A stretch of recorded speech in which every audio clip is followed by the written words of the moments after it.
Welcome to Rajapalayam recipes. இன்றைக்கி லஞ்சுக்கு நம்ம என்ன பண்ண போகிறோன்னா, ஒரு காளான் வச்சு ஒரு சூப்பரான ஒரு பிரியாணி ராஜபாளையம் ஸ்டைலில் பண்ண போகிறோம். இங்கே பாருங்கள், அதுக்கு இவ்வளோ ஒரு பாக்கெட் காளான் எடுத்து வச்சுருக்கேன். இந்த கப்பில் ஒரு கப்பு பாஸ்மதி ரைஸு.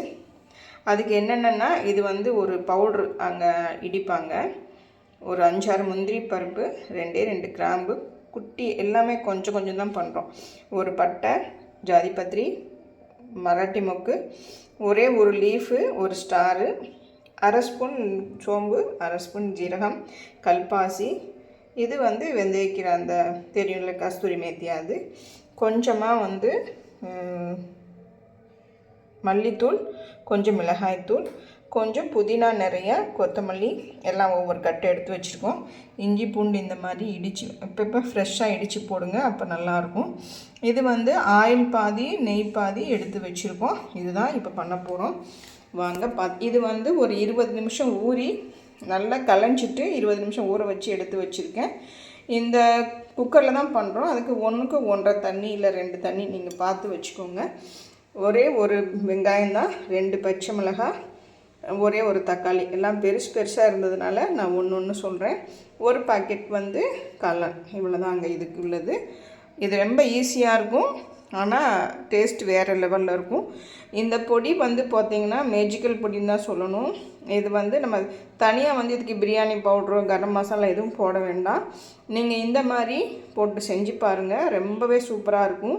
இதை மட்டும் நம்ம மிக்ஸி ஜாரில் ஒன்றும் பாதியமாக இடிச்சிக்கணும், அவ்வளோதான். வேறு எந்த வேலையுமே இல்லை, நீங்கள் எதுவுமே போட வேண்டாம். இது எல்லாமே ஒரு மிஞ்சி போனால் ஒரு 1/2 ஹவரில் உங்களுக்கு பிரியாணி ரெடி ஆகிடும். வாங்க பார்த்துடலாம். இப்போ மிக்ஸி நம்ம ஏலக்காய் இடித்தது தான், அதனால் ஒன்றும் பிரச்சனை இல்லை. இந்த மாதிரி எல்லாமே இந்த மாதிரி குட்டி மிக்சியில் போட்டுக்கோங்க. எல்லாம் ரொம்ப கம்மி தான் போடுறோம், ஏன்னா ஜாஸ்தி போட்டால் கசப்பு தன்மை வந்துடும். இதுவே கரெக்டான அளவு. இந்த ஒரு கப்புக்கு இதுதாங்க அளவு. இந்த மாதிரி நீங்கள் போட்டு செஞ்சு பாருங்கள், கொஞ்சம் வித்தியாசமாக நல்லாயிருக்கும். அவ்வளோதான். இதை நம்ம கொஞ்சம் பரபரன்னு அடித்து எடுத்துகிட்டு வந்துடலாம்.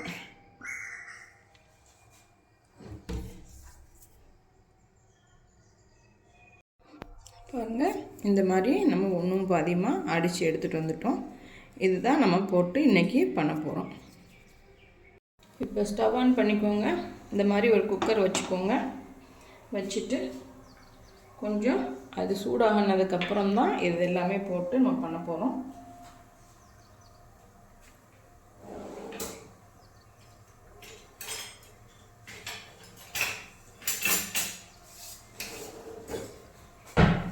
சூடாகிடுச்சுங்க. இப்போ பாதி நெய் பாதி எண்ணெய் அந்த மாதிரி போட்டுக்கோங்க. இப்போ சூடாகட்டும். நம்ம எதுவுமே நான் போடலைங்க, எல்லாமே பவுட்ரு பண்ணிட்டோம் இல்லையா, அதனால் நான் தாளிக்கிறதுக்கு எதுவுமே போடலை. நேராகவே எல்லாமே போட்டுருப்போம். இதுக்கு ஜீரகம் எல்லாமே நம்ம அரைச்சிட்டோம், அதனால் நம்ம ஒன்றுமே போட தேவையில்லை. கொஞ்சம் எண்ணெய் சூடானதுக்கப்புறம் நம்ம 1 பை 1 போட்டுட்டு நம்ம நல்லா ஃப்ரை பண்ணிக்கலாம். மறுபடியும் போட்டால் ஜாஸ்தி ஆகும், அந்த ஸ்மெல்லெல்லாம் அவ்வளோக்கா நல்லா இருக்காது. அதனால் நான் போட மாட்டேன். நீங்கள் இஷ்டம் இருந்தால் நீங்கள் போட்டுக்கோங்க.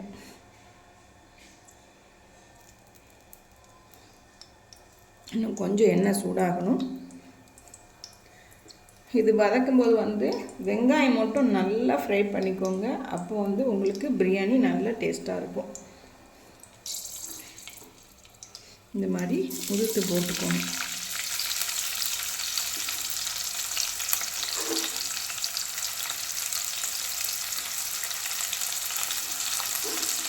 அடுப்பு கொஞ்சம் சிம்மே வச்சுக்கோங்க.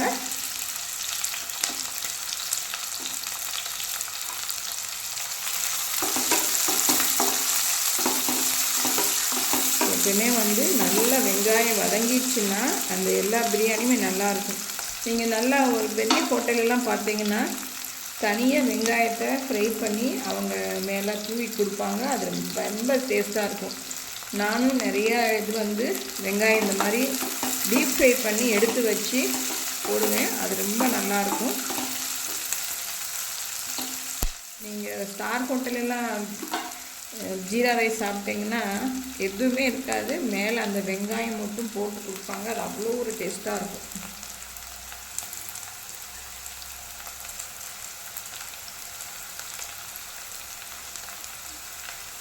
நல்ல வெங்காயம் வதங்கணும்.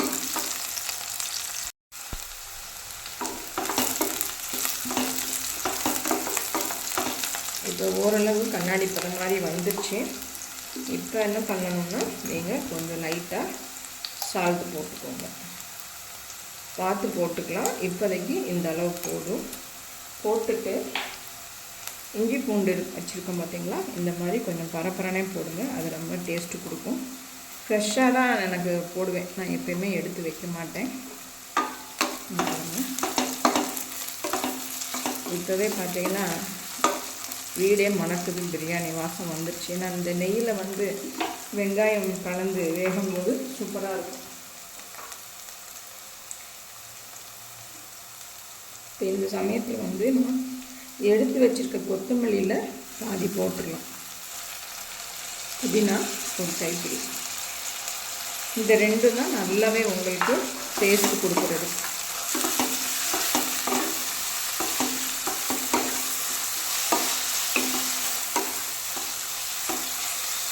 இப்போ வெங்காயம் இன்னும் கொஞ்சம் வதங்கணும். இப்போ இந்த அளவுக்கு வதங்கினா போடுங்க. ஒரு தக்காளி வெட்டி வச்சுருக்கோம் பார்த்தீங்களா, அதை வந்து இதில் போட்டுக்கோங்க. இந்த மாதிரி நீல வாக்கில் கட் பண்ணிங்கன்னா உங்களுக்கு எடுக்கும்போது நல்லாயிருக்கும், திரி திரியாக வரும்.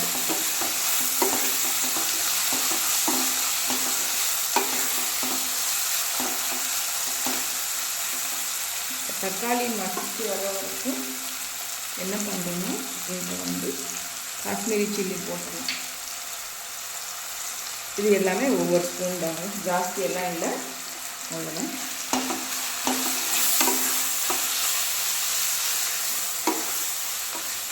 இந்த ஸ்டேஜில் நம்ம பரப்பரன்னு அடித்து வச்சுருக்கோம் பாருங்கள், அந்த பொடி ஒரு 75% போடுங்க. லாஸ்ட்டில் வந்து கொஞ்சம் போட்டு இறக்கும்போது போடும்போது இன்னும் உங்களுக்கு அது டேஸ்ட் கொடுக்கும்.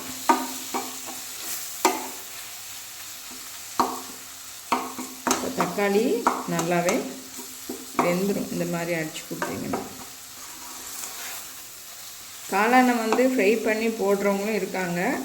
நான் கிரேவிக்கு வேணால் அந்த மாதிரி பண்ணுவேன், பிரியாணிக்கு வந்து பண்ண மாட்டேன். ஏன்னா இதுவே நல்லாவே வெந்துடும், குழஞ்சி வந்துடும். ஏன்னா குக்கரில் தானே பண்ணுறோம், அதனால்.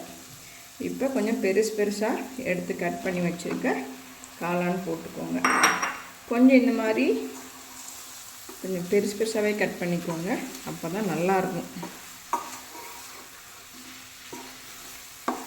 இப்போ பார்த்திங்கன்னா அவ்வளோ ஒரு வாசமான இருக்குது.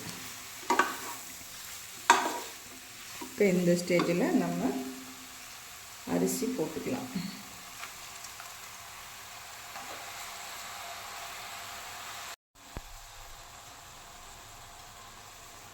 இப்போ ஒரு கப்பு நம்ம ஊற வச்சு அதையும் இந்த மாதிரி போட்டு ஃப்ரை பண்ணிக்கோங்க.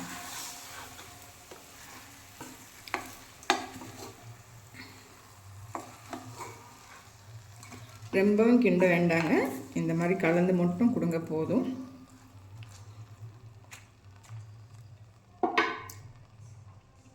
இப்போ வந்து தண்ணி கரெக்டாக அளந்து எடுத்து வச்சுருக்கோம், அது போட்டுக்கலாம். தண்ணி போட்டதுக்கப்புறம் தான், தண்ணி எல்லாம் கரெக்ட் பண்ணதுக்கப்புறம் உப்பு பார்த்துக்கலாம். சரிங்களா? 1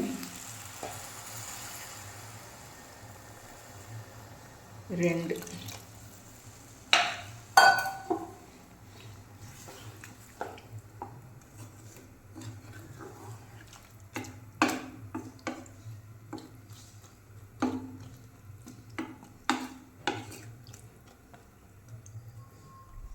இந்த ஸ்டேஜில் நம்ம உப்பு பார்த்துட்டு போட்டுடலாங்க.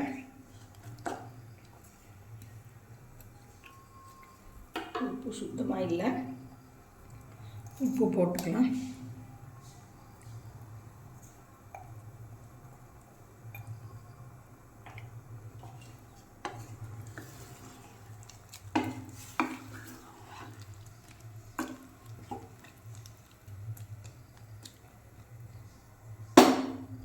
ஒரு கொதி வந்ததுக்கப்புறம் மூடி வச்சிடலாங்க.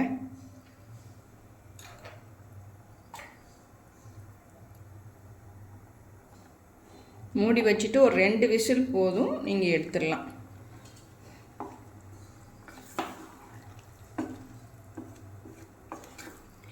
இதுவே தம் போட்ட பிரியாணி மாதிரி தான் வரும், அதனால் நீங்கள் தம்மெல்லாம் போட தேவையில்லை.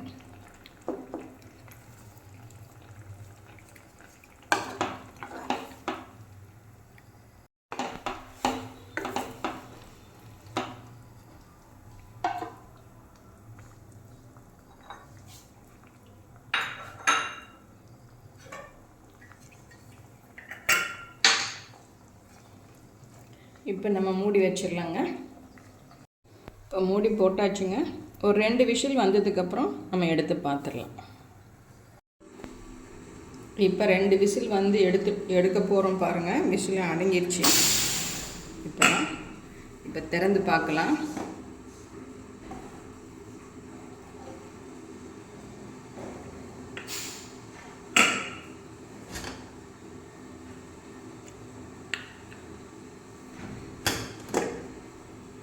வாவ், சூப்பராக இருக்குதுங்க. நல்ல வாசம், நல்ல உதிரியாக நல்லாவே வெந்திருக்கு. சூப்பராக இருக்குது. இப்போ நம்ம இது டேஸ்ட் பண்ணி பார்த்துடலாம். காளானெல்லாம் பாருங்கள் எப்படி நல்லா வந்திருக்குல்ல, சூப்பராக வந்திருக்கு. இதை வந்து நம்ம டேஸ்ட் பண்ணி பார்க்கலாம். ஒரு பிளேட்டில் போட்டுக்கலாம்.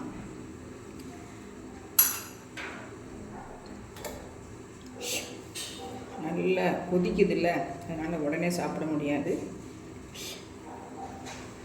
நல்ல பஞ்சாட்டம் வெந்திருக்குது, பொலன்னு இருக்குது.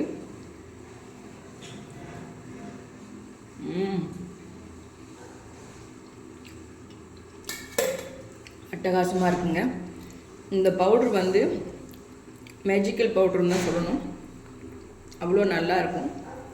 இந்த மாதிரி போட்டு செஞ்சிங்கன்னா கொஞ்சம் டிஃப்ரெண்ட் டேஸ்ட்டில் இருக்கும். எல்லார் மாதிரியும் இல்லாமல் நம்ம கொஞ்சம் டிஃப்ரெண்ட்டாக இருக்கும். இப்போ அந்த பெருசாக போட்டதுனால எல்லாமே வந்து உங்களுக்கு தனித்தனியாக தெரியுது. இதை நம்ம வந்து தயிர் சாதம், தயிர் பச்சடி, சிப்ஸு, இல்லை நீங்கள் உருளைக்கிழங்கு ஃப்ரை எது வேணால் பண்ணி சாப்பிட்லாம். நான் இன்றைக்கி தயிர் பச்சடியும் உருளைக்கிழங்கும் தான் பண்ண போகிறேன். சாப்பிட்லாம் வாங்க. இதெல்லாம் எடுத்து வச்சுட்டு பார்த்துடலாம். இப்போ நமக்கு காளான் பிரியாணி ரெடி ஆகிடுச்சுங்க. இந்த மாதிரி ரொம்ப சூப்பராக ஆவி பறக்க ரெடி பண்ணிட்டோம். நல்ல வாசமாக பொலன்னு சூப்பராக வந்திருக்குது. இந்த மாதிரி இந்த மேஜிக்கல் பொடி நீங்களும் பண்ணிவிட்டு இதே அளவில் பண்ணிங்கன்னா உங்களுக்கும் இதே மாதிரி பிரியாணி கிடைக்கும். நீங்களும் செஞ்சு பார்த்துட்டு எனக்கு கமெண்ட் பண்ணுங்கள். தேங்க்யூ.